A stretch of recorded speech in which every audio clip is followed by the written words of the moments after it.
You know, the crypto market hasn't been looking too great, which is why it's important to diversify and not put all your investments in crypto, but also the stock. Bruh.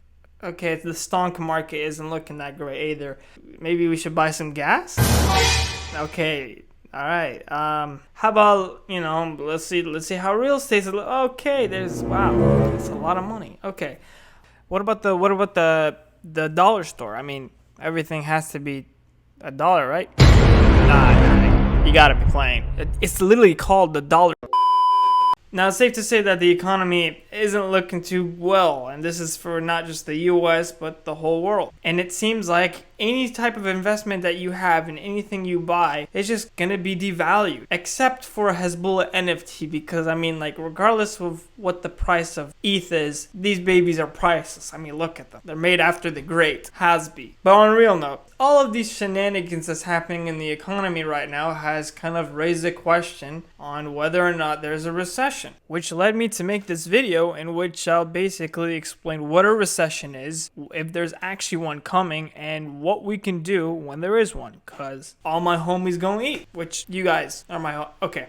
Let's just get into the video. Now, in order to understand what we're gonna do in a recession, we first have to understand what the heck even is a recession. So, the formal definition of recession is basically a macroeconomic term that refers to a significant decline in general economic. Okay, you know what? Essentially, just to kind of dumb it down, a recession is basically 2 consecutive quarters of negative economic growth that can be caused by economic shocks such as a spike in oil prices, financial panics like, the crash in stock markets, and rapid changes to expectations and so on. But the main point is the fact that it's basically 2 consecutive quarters of declining GDP. And if you're not familiar with what GDP is basically the total price of goods and services produced by a country in a given span of time. So this could either be in years or in quarters. And by quarters, we're not talking about these quarters, even though they do be busting. We're talking about these quarters. So basically split the year up into 4 and you have 4 quarters, each of them consisting 3 months. Now, as you can see, we're on the 2nd quarter and it's almost coming to an end, and we're going to enter the 3rd quarter when July starts. And that's when the recession is going to be announced. So quarter 1 wasn't looking too 100. And quarter 2, well, we're currently going through it. It's not looking that great, but you never know. But also, another side note that you have to understand is that the National Bureau of Economic Research, which is the organization that declares recessions in the United States, says that although this is the main definitions, there are other stuff that they take into account to kind of help them determine if we're in a recession, like income, employment, manufacturing, wholesale and retail sales, and monthly GDP estimates. So now that we understand what a recession is, let's see how it actually works and what happens in one. Recessions are actually a common thing in which it's part of the business cycle. And the business cycle is basically what you see right here, where you have growth, a peak, and then a recession, and then a depression, or a trough, either or, and then it gets back up to growth or expansion. So basically, this is all just part of the process. Eventually, you're going to have a recession, whether you like it or not, because, that's just how life goes. And some good news, if we do have a recession, they are generally short and they typically last between 9 to 18 months, which is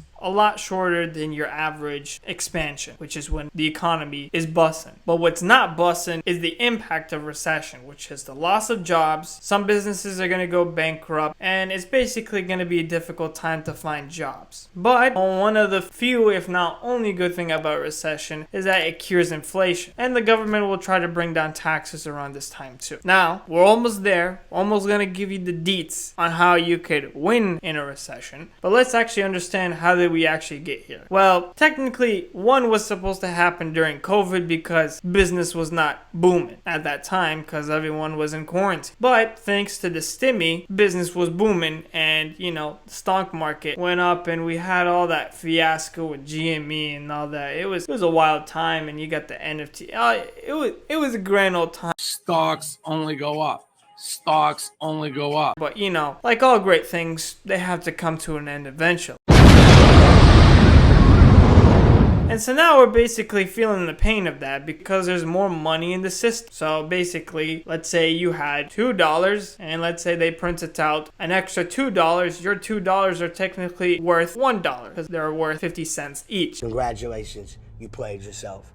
And also at the same time, since the stimmy was coming out, people were buying. People were buying all this type of stuff, which increases the prices of goods, and that's why we're having high prices right now. And not only that, there's also a major geopolitical war that's causing a global food shortage and a hike in gas prices. And let's not forget about COVID and how it disrupted supply chains. So what can you do? So as of the recording of this video, the Fed increased rates by 75 beats per second, right? Because they be on that garage. Just kidding. It's called basis points, which basically is 0.75%. I don't know why they do it, but I think they just want to act like they're in the stew. So the Fed has increased interest rates, which means less people are going to borrow, which is going to try to help solve the issue. Housing market looks like it's going to crash. I don't know. That's just my view. It's way too expensive. There's going to be a correction in the housing market, just like in the stock market and in the crypto. And so the best thing you could do is just look at the past and see what you could do now. And so basically, regardless of whether the economy is doing well or not, there's still ways you can stay on top and make that bread. Now, I really want to emphasize that this is not financial advice. So if you ever want to do anything related to your finances in terms of investments and savings and all that, please seek out a financial advisor that is actually certified. I'm just some guy on YouTube that just happened to do some research just to kind of help give you guys an idea of what you could possibly do so you can discuss it with someone that is actually a professional. So with that being said, let's get into it. So the first thing is to actually take a look at your expenses and how your financial situation's looking like. If you don't have a budget, then you're not going to be making that back, simply due to the fact that you cannot improve on something that you can't measure. And what you're going to realize is there are some purchases that is just really stupid. Like, you bought this specific NFT where you could have instead paid down a certain debt that you have. So really important. It's very basic. I know it can get a little bit annoying, but it goes a long way. Number two, this could also be a good opportunity to kind of help pay down your debts. Now, everyone's situation is a little bit different, but a lot of the times, the thing that's holding you back from your financial aspirations is debt, because it's the bread eater. You make that bread and it eats it. So with that, this might be a good time to perhaps pay down a little bit more. Again, not financial advice, but that is something to consider. And on to number three, save. Now, it's probably pretty easy to save money because everything's really expensive, but saving is really important. It's important to have some money on the side in case there's a rainy day, or just in general, just to save for retirement in the future. And a rule of thumb that I've seen from my research is to save at least 10% of what you earn. Another thing you could do is buying the dip. Now this can be a little bit difficult because everyone's always trying to beat the market, especially with Wall Street, with all these computer algorithms and quants and all that. But basically, stock market is down and most people kind of view that as discounted stocks. Now, again, this could be a little bit tricky, but some guidelines is potentially investing in companies that are considered core sector, which are basically companies that will do fine regardless of what the economic situation is, because whatever good or service they produce is something that people always need. So think of the food industry, healthcare, utilities, etc. And you probably heard this 10 billion times, but it's like that Warren Buffett quote: be greedy when other people are fearful, and be fearful when other people are greedy.